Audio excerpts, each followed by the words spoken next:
রিয়াজ করবেন, এটা সম্ভব না? সম্ভব, এটা সম্ভব। জোরে বলুন সুবহানাল্লাহ। শুধু তাই নয় ভাই, আমার আল্লাহ তাআলা পবিত্র কোরআন শরীফের 26 পারা সূরা কাহফের 16 নম্বর আয়াতে জানিয়ে দিয়েছেন, নাহনু আকরাবু ইলাইহি মিন হাবলিল ওয়ারিদ। আমার আল্লাহ বলেন, বান্দারে আমি তোমাদের থেকে বেশি দূরে নাই, তোমাদের ঘাড়ে যে শারক রয়েছে, তোমাদের ঘাড়ে যে শারক রয়েছে, আমি আল্লাহ তার থেকেও নিকটে আছি। আমাদের ঘাড়ে যে শারক, এই শারকের থেকে আমার আল্লাহ আরো নিকটে আছে। শুধু তাই নয় ভাইজান, বাবাজিরা আমার, আল্লাহ পাক অন্যত্র আয়াতে জানালেন, ওয়া মা'কুম আইনামা কুনতুম, তোমরা যেখানেই থাকো না কেন, তোমরা যেখানেই থাকো না কেন, আমি আল্লাহ তোমাদের সঙ্গে আছি। সুবহানাল্লাহ। আমরা যেখানেই থাকি না কেন, আমার আল্লাহ আমাদের সঙ্গে আছে। আল্লাহ যদি আমাদের সঙ্গে থাকে, তাহলে আমাদেরও উচিত আল্লাহর সঙ্গে থাকা, ঠিক কিনা? যে কথা আমি বলছিলাম সূর্যের কথা, এই সূর্য কিন্তু একদিন পশ্চিম থেকে উদিত হবে। বিজ্ঞানরা বর্তমানে গবেষণা করে দেখেছে যে সত্যিকারেরই এই সূর্য পূর্ব দিকে উদিত হয়, কিন্তু সূর্যটা একদিন কিন্তু পশ্চিম দিকে উদিত হবে। আর সেদিন কিয়ামত শুরু হবে। সকালে সূর্য উদিত হয়, আজকে পশ্চিম দিকে অস্ত যায়, রাতের বেলা সিজদায় পড়ে আমার আল্লাহর কাছে অনুমতি চাই। ও ভাইয়া মায়া, সূর্য সিজদায় পড়ে আমার আল্লাহর কাছে কামনা করে, আয় রাব্বি আল্লাহ, আপনি আমাকে পূর্ব দিক থেকে উদিত হওয়ার জন্য আমাকে অনুমতি দান করুন। একদিন দেখা যাবে ওই সূর্য, আমার আল্লাহ বলবে, সূর্য রে, তুমি যেখানে আছো সেখান থেকে তুমি উদিত হও। ও ভাইয়া আমার, যখন সূর্য পশ্চিম দিক থেকে উদিত হয়ে যাবে, সঙ্গে সঙ্গে কিয়ামত শুরু হয়ে যাবে।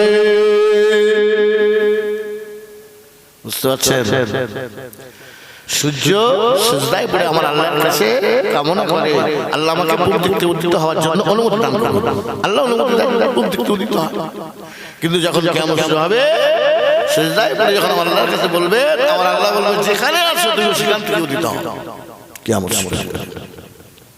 আসুন একটা আলোচনা এখানে করে রাখি, ভালো লাগবে। বিজ্ঞান বলছে পৃথিবী ঘুরছে সূর্যের স্থায়ী, আর আমার আল্লাহ বলছে পৃথিবীর স্থায়ী সূর্য ঘুরছে। কোনটা ঠিক? কোরআন শরীফের প্রথম পৃষ্ঠায় উল্টান একটা আয়াত আছে, লা রাইবা ফি, নো ডাউট ইন দিস কোরআন। এই কোরআনের মধ্যে কোনো সন্দেহ নাই।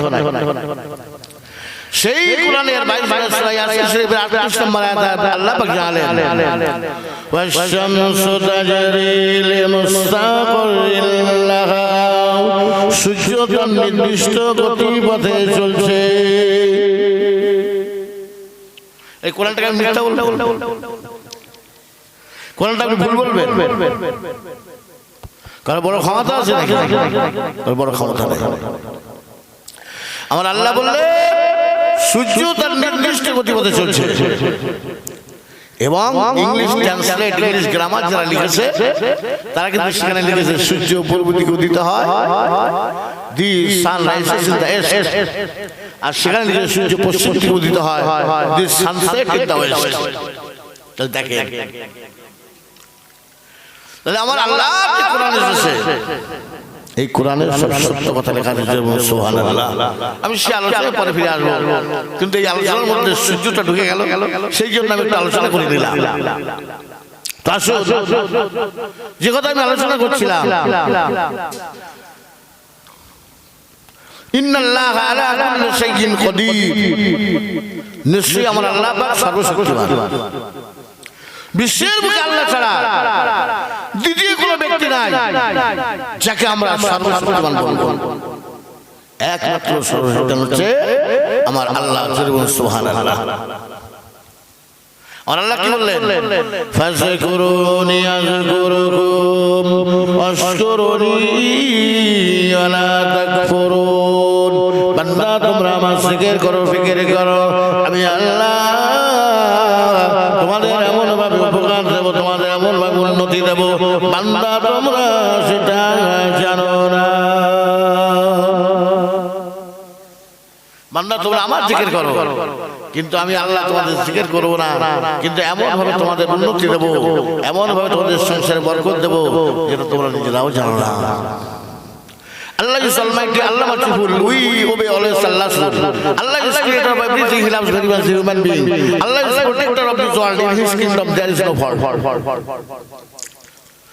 Allah is Almighty. Allah is সর্বশক্তিমান। Allah merciful. Allah করুণাময়। সেই জন্য আমাদের প্রতিটি মানুষের উচিত হচ্ছে আল্লাহর হুকুম হাকামকে মেনে চলা। We obey always Allah's rule. ওই জন্য আমাদের প্রত্যেকটা মানুষের উচিত হচ্ছে আল্লাহর হুকুম হাকাম, আল্লাহর রুলস, আল্লাহর সিস্টেম, আল্লাহর পদ্ধতি, আল্লাহর নিয়মগুলো আমাদের প্রত্যেকটা মানুষের মেনে চলা একান্ত কর্তব্য এবং দায়িত্ব। কেন মানতে হবে? কেন না? আল্লাহ ইজ ক্রিয়েটর অফ এভরিথিং। আল্লাহ সব সৃষ্টি করেছেন। আল্লাহ পাক ৮০০০ মখলুকাত পাঠিয়েছেন, একটা দুটো না, ১০০০ ২০০০ নয়, ৫০০ নয়, ৮০০০ মখলুকাত বানিয়েছেন। কিন্তু সবচেয়ে আশরাফুল মখলুকাত কাকে বানিয়েছেন? সর্বশ্রেষ্ঠ সৃষ্টি কারা? আশরাফুল মখলুকাত হচ্ছে মানুষ। যেটা বলুন সুবহানাল্লাহ। তাহলে ১৭,৯৯৯ মখলুকাত মানুষের জন্য, মানুষের সেবায়, মানুষের জন্য তৈরি। আর একটা মখলুক হচ্ছে আল্লাহর জন্য, যেটা আল্লাহ সবসময় তারা জিকির করবে, ফিকির করবে, আল্লাহকে আল্লাহ বলে ডাকবে। দেখেন শিল্পী একটা মাটির অ্যাপেল তৈরি করেছে, মাটির শসা তৈরি করেছে, মাটির লিচু তৈরি করেছে। তার আকৃতি, তার গঠন, তার কালার সব, কিন্তু ওর মধ্যে রস দিতে পারেনি। কেমন বন্ধু চেষ্টা করলেও পারবে না। কিন্তু আমার আল্লাহ আপেলটা কাটে, তার মধ্যে রস করছে। ওই শিল্পীর অ্যাপেলটাও মাটি দিয়ে তৈরি করা, ওই মাটিটাও আমার আল্লাহর সৃষ্টি। সুবহানাল্লাহ। সেই জন্য আমাদের প্রত্যেকটা মানুষের উচিত হচ্ছে আল্লাহর হুকুম হাকামকে মেনে চলা। Allah is protector of this world. In his kingdom there is no fault. আল্লাহর এই বিশ্বে তুমি কোন রকম অসামঞ্জস্য খুঁজে পাবে না। তাই পবিত্র কোরআন শরীফের ২৯ পারা সূরা মুলকের ৩ নম্বর আয়াতে আমার আল্লাহ পাক বললেন, আল্লাযী খালাকাস সাবআ সামাওয়াতি তিবাকা মা তারা ফি খালকির রাহমানি মিন তাফাবুত ফারজিল বাসার হাল তারা মিন ফুতুর। হে মানুষ, তুমি চক্ষু উন্নীত করে দেখো, আমি আল্লাহ একে একে সবটাকা সৃষ্টি করেছি। এই সৃষ্টির মধ্যে তোমরা কোনো সামঞ্জস্য খুঁজে পাবে না। একবার জোরে বলুন সুবহানাল্লাহ। আমার আল্লাহ পাক এই ৮০০০ মখলুকাত সৃষ্টি করেছে, কোনো সামঞ্জস্য নেই, সবটা সুন্দর ভাবে, নিখুঁত ভাবে আমার আল্লাহ পাক দুনিয়ার বুকে পাঠিয়েছেন। একটা তালিম কাটা, তো প্রত্যেকটা ফল তার এক একটা কালার, এক এক রকম তার আকৃতি, এক এক রকম তার স্বাদ আমার আল্লাহ পাক পাঠিয়েছে। এত বড় নিয়ামত আপনারা ভোগ করছেন, এত বড় নিয়ামত আপনারা উপভোগ করছেন, তা সেই আল্লাহকে ডাকবেন না? ডাকবেন না। আল্লাহকে ডাকুন, শান্তি পাবেন। আল্লাহকে ডাকুন, মজা পাবেন। আল্লাহকে ডাকুন, ভালো ভালো। আসুন এইবার ফিরে আসবো কোরআনে। যে কোরআন আজকে আমাদের প্রত্যেকের বাড়িতে রয়েছে, সেই কোরআন সম্পর্কে আলোচনা করব। কেননা আজকে যদি ইসলামের প্রত্যেকটা জিনিস আলোচনা করা যায়, শেষ করা যাবে, ঘন্টার পর ঘন্টা চলে যাবে, কিন্তু আলোচনা শেষ করা যাবে। ভাইজান আমার আপনার নবী, বিশ্ব নবী, হায়াতুন নবী, শাফাতুন নবী আমার বাড়ি থেকে চলে যেতেন কোথায়? কারে হেরাতে। সেখানে শুষ্ক রুটি, শুকনো খেজুর, কিছু পানি নিয়ে আল্লাহ রাসূল আল্লাহকে পাওয়ার জন্য সেখানে চলে যেতেন। একদিন দুদিন নয়, এমনি করে দীর্ঘ 5 বছর কেটে গেল। 1 বছর 2 বছর নয়, 5 বছর কেটে গেল। যখন 5 বছর হয়ে গেল, আমার আপনার নবীর 40 বছর বয়স হলো। ওই সময় আল্লাহ তাআলা জিবরিল আমিনকে পাঠিয়ে দিলেন, ও জিবরিল চলে যাও, আমার হাবিবের উপরে কোরআনটা নাযিল করো। যখন আল্লাহ রাসূল গারে হেরাতে রয়েছে, ওই সময় জিবরিল আমিন চলে আসলেন। আল্লাহ রাসূলকে দেখে বললেন, আসসালামু আলাইকা ইয়া রাসূলুল্লাহ, আসসালামু আলাইকা ইয়া হাবিবাল্লাহ। আল্লাহ রাসূলকে সালাম দিচ্ছেন। আমার আপনার সঙ্গে দেখা হলে কি বলি? আসসালামু আলাইকুম। কিন্তু রাসূলের ক্ষেত্রে আলাদা। তিনি হচ্ছেন সর্বশ্রেষ্ঠ মানব, বিশ্ব নবী, হায়াতুন নবী, শ্রেষ্ঠ মানব হচ্ছেন তিনি। সেই জন্য আল্লাহ রাসূলের ক্ষেত্রে এটা ব্যবহার করা যায়। জিবরিল আমিন এসে যখন বললেন, আসসালামু আলাইকা ইয়া রাসূলুল্লাহ, আসসালামু আলাইকা ইয়া হাবিবাল্লাহ, ইকরা, আপনি পড়ুন। আল্লাহ রাসূল বললেন, আনা বেকারিন, আমি পড়তে পারি না। জিবরিল আমিন রাসূলের বুকে বুকে কোলাকুলি করলেন। দ্বিতীয়বার ছেড়ে দিয়ে বললেন, ইকরা, আপনি পড়ুন। আল্লাহ রাসূল বললেন, আনা বেকারিন, আমি পড়তে পারি না। বুকে বুকে কোলাকুলি করলেন।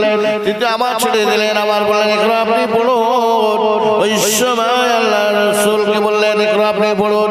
আল্লাহ রাসূল বললেন, আনা বেকারিন, আমি পড়তে পারি না। ও ভাইজান, বাবাজিরা আমার, ওই সময় আল্লাহ তাআলা জিবরাইলের মারফতে আমার আপনার নবীর উপরে 32 পারা সূরা আলাকের 5টা আয়াত অবতীর্ণ হলো। সুবহানাল্লাহ। কোরআন শরীফের 30 পারা সূরা আলাকের 5টা আয়াত অবতীর্ণ হলো। এই 5টা আয়াতের মধ্যে প্রথম শব্দ হচ্ছে ইকরা, তোমরা পড়ো। পড়ার উপরে রাসূল গুরুত্ব দিলেন কেন? দেখেন, বদরের যুদ্ধ থেকে যখন 70 জন মানুষকে ধরে আনা হয়েছিল, আল্লাহ রাসূল কিসের শর্তে তাদেরকে ছেড়ে দিয়েছেন জানেন? আল্লাহ রাসূল বলেছিল, আপনাদের ঘরে যে সমস্ত, আমাদের ঘরে যে সমস্ত ছেলেমেয়েরা আছে, তাদের 10 জনকে লেখাপড়া শেখাতে হবে। যদি লেখাপড়া শেখাও তাহলে তোমাদেরকে মুক্তি দেওয়া হবে, ছেড়ে দেওয়া হবে। চিন্তা করেন রাসূল শিক্ষার প্রতি কত গুরুত্ব দিয়েছিলেন। শুধু তাই নয় বাবাজিরা, বাবাজিরা, আল্লাহ রাসূল হাদিস পাকের মধ্যে বললেন, তালাবুল ইলমি ফরিয়াদাতুন আলা কুল্লি মুসলিম ওয়া মুসলিমা, প্রত্যেক মুসলমান ও নারীর জন্য ইলম শিক্ষা করা ফরজ। মূর্খ হয়ে থেকো না, অজ্ঞ হয়ে থেকো না, জাহেল হয়ে থেকো না, গোমরা হয়ে থেকো না, তুমি শিক্ষা অর্জন করো। রাসূল বারবার তাকিদ দিয়েছে, তোমরা শিক্ষা অর্জন করো। আমার রাসূল বললেন, তালাবুল ইলমি আলা ফরিদাতুন আলা কুল্লি মুসলিম ওয়া মুসলিমা। শুধু তাই না, রাসূল বললেন, উতলুবুল ইলমা ওয়ালাউ কানা বিসির, তোমাদের প্রয়োজন হলে শুধু চিন্তে তোমরা চলে যাও, তবে তোমরা শিক্ষা অর্জন করো। দেখেন, আল্লাহ রাসূল শুধু চিন্তে চলে যেতে বললেন শিক্ষা অর্জন করার জন্য। বুঝতে পারছেন? আর এখন তো শিক্ষা আমাদের দূরপাড়া চলে এসেছে। আজকে দেখুন, আপনার আমার যদি পিপাসা লাগে, টিউবওয়েলের কাছে আমি যাবো না টিউবওয়েল আমার কাছে আসবে? তাহলে টিউবওয়েলের কাছে আমাকে যেতে হবে। শিক্ষা অর্জন করার জন্য আমাকে স্কুলে যেতে হবে, কলেজে যেতে হবে, বিশ্ববিদ্যালয়ে যেতে হবে আমাকে। সেই জন্য রাসূল বারবার তাকে দিয়েছেন, তোমার শিক্ষা অর্জন করো। কেন? Education is the backbone of human life. শিক্ষা হচ্ছে জাতির মেরুদণ্ড। শিক্ষা মানে মুক্তি, শিক্ষা মানে বিকাশ, শিক্ষা মানে শান্তি, শিক্ষা মানে আলো। তাই রাসূল বলেছেন, education without religion is barbarism and animism. তোমরা এমন এমন আচরণ করো যেটা হচ্ছে ইসলামিক শিক্ষা। কেন? রাসূল যখন মদিনার রাস্তা দিয়ে যাচ্ছিলেন, একটা কবর দেখে রাসূল দাঁড়িয়ে পড়লেন। খেজুর গাছের একটা ডাল ভেঙে নিয়ে দুটা টুকরা করে রাসূল দুটো কবরে পুঁতে দিলেন। সাহাবারা জিজ্ঞাসা করলেন, ইয়া রাসূলুল্লাহ, ইয়া হাবিবাল্লাহ, ইয়া রাসূলুল্লাহ, ইয়া হাবিবাল্লাহ, খেজুর একটা ডাল ভেঙে নিয়ে দুটি কবরে পুঁতে দিয়েছেন, হুজুরের কারণটা কি একবার বলো। ও ভাইজান, বাবাজিরা আমার, নবী বলেছিলেন, বাবা সাহাবারা, ও সাহাবারা, তোমরা শুনে নাও বাবা, আমি আল্লাহ রাসূল দেখতে পাচ্ছি এই দুটি কবরে আযাব হচ্ছে। ও ভাইজান, বাবাজিরা আমার, আমি আল্লাহ রাসূল আর থাকতে পারি না। খেজুরের ডাল ভেঙে নিয়ে দুটা টুকরা করে দুটি কবরে পুঁতে দিলাম বাবা।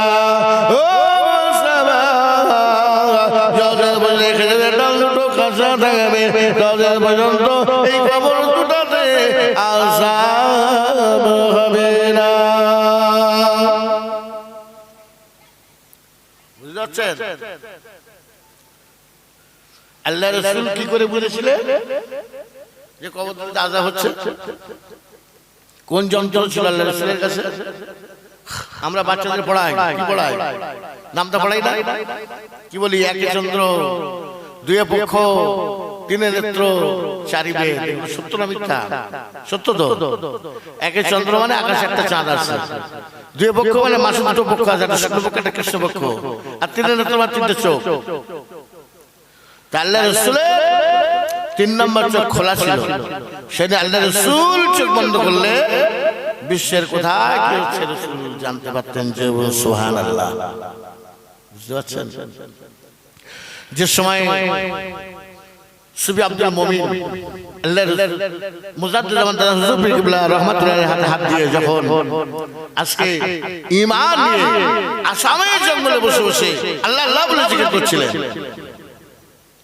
বাঘের ভয় লাগে না, বিচ্ছুর ভয় লাগে না, গন্ডারের ভয় লাগে না, সিংহর ভয় লাগে না, সাপের ভয় লাগে না। কার ভয় ছিল?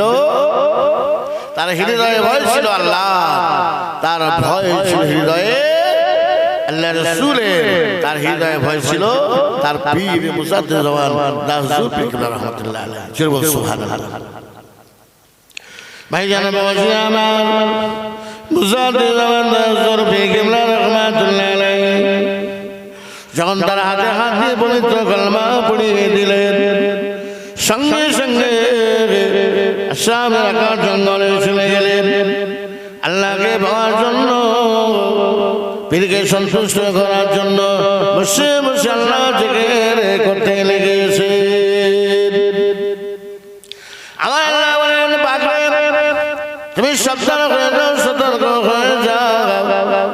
আমার বান্দা ওখানে আমার জিকির করে, আমার বান্দা আমার ফিকির করে।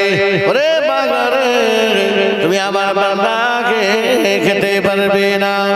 ও ভাইয়া বাবা, মুজাদ্দিদ জামান দাদা হুজুর পীর কিবলা রাহমাতুল্লাহ আলাইহি সঙ্গে সঙ্গে বলে, জঙ্গলের বাঘ তুমি সাবধান হয়ে যাও, সতর্ক হয়ে যাও। আমার একজন মুরিদ আসামের জঙ্গলে বসে আল্লাহ জিকির করে। ওরে বাঘ তুমি সাবধান হয়ে যাও, আমার এই মুরিদকে তুমি খাবে না, আমার মুরিদের জন্য তুমি গাইড তৈরি হয়ে যাবে। একবার জোরে বলো সুবহানাল্লাহ। ও ভাইয়া আমার, বান্দা যখন আল্লাহর হয়ে যায়, বান্দা যখন আল্লাহর হয়ে যায়, দুনিয়ার কোনো ভয় তার থাকে না, সাপের ভয় লাগে না, গন্ডারের ভয় লাগে না, বিচ্ছুর ভয় লাগে না। তার হৃদয়ে একটা ভয় রয়েছে, আমার আল্লাহ কিভাবে সন্তুষ্ট হবে। তাহলে সেখানে গিয়েছিলেন কেন? আল্লাহকে পাওয়ার জন্য, আল্লাহকে খুশি করার জন্য, পীরকে সন্তুষ্ট করার জন্য আজকে সেখানে চলে গিয়েছিলেন। আসুন, আমি যে কোরআন সম্পর্কে কথা বলতে চাচ্ছিলাম, আজকে দেখেন এই কোরআন শরীফটা প্রথমে কিন্তু পুস্তক আকারে আসেনি। হযরতে আবু বকর সিদ্দিক রাদিয়াল্লাহু আনহু আমলে এই কোরআন শরীফটা ওমর ফারুক বলেছিল, ভাই আবু বকর, ইয়ামামার যুদ্ধে 200 জন কোরআনের হাফেজ শহীদ হয়ে গেছে। ইয়ামামার যুদ্ধে 200 জন কোরআনের হাফেজ শহীদ হয়ে গেছে। ভাই আপনি কোরআনটাকে একত্রিত করুন। ওই সময় হযরত আবু বকর রাদিয়াল্লাহু আনহু কি করলেন, যায়েদ বিন সাবিতকে দিয়ে পবিত্র কোরআন সমস্ত জায়গাতে সংগ্রহ করে একটা পুস্তক আকারে তৈরি করলেন, যার নাম দেওয়া হয়েছে আল কোরআন। সুবহানাল্লাহ। ও ভাই জানাবো আমার, আজকে পবিত্র কোরআনটা কোনো পাহাড়ের উপর অবতীর্ণ হয় নাই, কোন গাছের উপর অবতীর্ণ হয় নাই, এমন একজন মানুষের উপর অবতীর্ণ করা হয়েছে যে মানুষটা হলো ভারবাহ।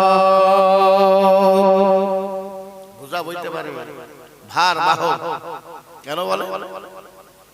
যখন একজন বুড়ি মা শুনলো যে মুহাম্মদ আসছে মদিনা থেকে, আমাদেরকে তাড়িয়ে দেবে, আমাদেরকে মেরে ফেলবে, কিন্তু বুড়িটা একটা পুটলি তৈরি করেছে, কিন্তু সেটা মাথায় তুলে যেতে পারছে না, চুপচাপ দাঁড়িয়ে আছে। আল্লাহ রাসূলের রাস্তা দিয়ে আসলেন, আল্লাহ রাসূল এসে দেখছে যে একজন বুড়িমা একটা পুটলি তৈরি করে চুপচাপ দাঁড়িয়ে আছে। ও ভাই জানানো, ওই সময় বিশ্বনবী আমার জিজ্ঞাসা করেন, ও বুড়িমা, ও বুড়িমা, আপনি কিসের জন্য দাঁড়িয়ে আছেন? বুড়িমা বলেন, মদিনা থেকে মুহাম্মদ আসে, আমাদেরকে মেরে ফেলবে, আমাদেরকে মক্কা থেকে তাড়িয়ে দেবে, সেই জন্য বাবা একটা পুটলি তৈরি করে চুপচাপ দাঁড়িয়ে আছি। এই পুটলিটা আমার কে নিয়ে যাবে? ওই সময় বিশ্বনবী বললেন, বুড়িমা, পুটলিটা যদি আমি নিয়ে যাই তাহলে বাবা খুব ভালো হবে। কিন্তু বুড়িমা তো জানে না তিনি হচ্ছেন সেই মানুষ যে মানুষের ভয় চলে যাচ্ছে। ভাই জানা বাবা পুটলিটা মাথায় নিয়েছে, আর তার হাতে বুড়িমার হাতটা ধরে টুকটুক করে মদিনার রাস্তা দিয়ে চলে যাচ্ছে। কিছু দূর যাওয়ার পরে বুড়িমা বলে, বাবা একটু রাখো না বাবা, আমি আর হাঁটতে পারছি না বাবা। ওই সময় নবী মাথায় পুটলিটা নিয়ে চুপচাপ দাঁড়িয়ে আছে, বুড়ি একটু ঝুলিয়ে নিচ্ছে। বুড়ি বলছে, বাবা ওই মাথায় এত বড় পুটলি নিয়ে কিভাবে দাঁড়িয়ে আছো বাবা? ওই পুটলিটা একটু মাটিতে রেখে দাও বাবা। কিন্তু নবী বলেন, না না না, আমার কোনো অসুবিধা নাই। ওই সময় বিশ্বনবী বুড়িমা তার হাতটা ধরে নিয়ে টুকটুক করে পাহাড়ের পাদদেশে চলে গেলেন। বিশ্বনবী যখন পুটলিটা রেখে দিয়েছে, ওই সময় বুড়িমা জিজ্ঞাসা, রে বাবা আপনি কি একবার বলুন, আপনি কি একবার বলুন, এতটা রাস্তা আসলাম কিন্তু আপনি পুটলিটা একবারও মাটিতে রাখলেন না বাবা। আপনি হচ্ছেন একজন ভারবাহক মানুষ, আপনি কি একবার বলুন, আপনার মনে এত দয়া, আপনার মনে এত মায়া, এমন মানুষ আমি জীবনে কোনোদিন দেখি না। দেখেন যে মানুষটার ভয় চলে যাচ্ছে, সেই মানুষটাই আজকে পৌঁছে দিল পাহাড়ের পাদদেশে। চিন্তা করেন। ও ভাইয়ারা আমার, ওই সময় নবী বলেন, বুড়িমা, ও বুড়িমা, আপনি যার ভয়ে মক্কা ছেড়ে চলে যাচ্ছেন, আপনি যার ভয়ে মক্কা ছেড়ে চলে যাচ্ছেন, আমিও না সেই মুহাম্মদ।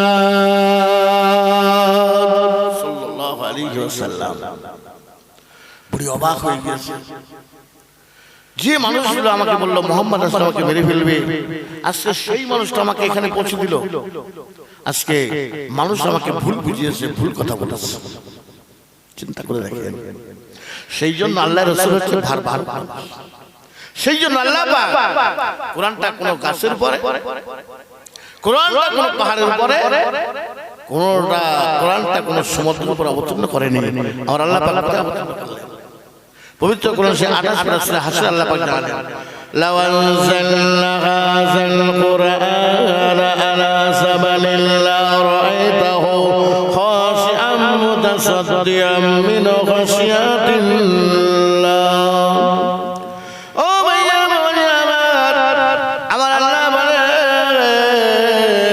যদি আমি কোরআনটাকে পাহাড়ের উপর অবতীর্ণ করতাম, ওই পাহাড়টা আমি আল্লাহ আমার ভয়ে থরথর করে কাঁপতে কাঁপতে চূর্ণ বিচূর্ণ হয়ে যেত। ওই কোরআনটা আমার হাবিব মুহাম্মদ রাসূলুল্লাহ সাল্লাল্লাহু আলাইহি ওয়াসাল্লামের মুখের উপরে আমি অবতীর্ণ করলাম। সুবহানাল্লাহ। দেখেন বারবার সেই নবী, হায়াতুন নবী, শাফাআতুন নবী, আমার নবীর আলোচনা আমার একটা দিক আছে, কোনটা আলোচনা করব ভাইজান বাবাজিরা আমার? কোরআনের কথা বলছিলাম, কোরআন সম্পর্কে আমি আলোচনা করে ইনশাআল্লাহ আমার বক্তব্য আমি শেষ করব। ভাইজান বাবাজিরা আমার, আজকে কোরআনের সর্বপ্রথম তরজমা করেছিলেন কে? বাংলাদেশে বাড়ি গিরিশচন্দ্র সেন সর্বপ্রথম কোরআন শরীফের তরজমা করেছিলেন। দেখেন, আমরা যখন সূরা ফাতিহা পড়ি আলহামদুলিল্লাহি রাব্বিল আলামিন, সমস্ত প্রশংসা আল্লাহর জন্য যিনি সারা বিশ্বের প্রতিপালক, এই কথাটা তাকে লিখতে হয়েছিল। তাই কোরআনটা সে কতটা রিসার্চ করেছিল, কোরআনটা সে কতটা পড়েছিল, যার পরিপ্রেক্ষিতে আজকে আরবি ট্রান্সলেট বাংলায় করতে সমর্থ হয়েছিল। দেখেন, আজকে একজন ইংলিশ লেখক, তিনি কিন্তু তার বইতে লিখেছেন, there is one in the world no other book which has been built but 14th century with superior text. সম্ভবত কোরআন শরীফের কোনো গ্রন্থ নাই যে কোরআন শরীফ 1200 বছর থেকে নিয়ে 1400 বছর ধরে দুনিয়ার বুকে নির্ভেজাল ভাবে বিরাজ করছে। জোরে বলুন সুবহানাল্লাহ। সেই কোরআন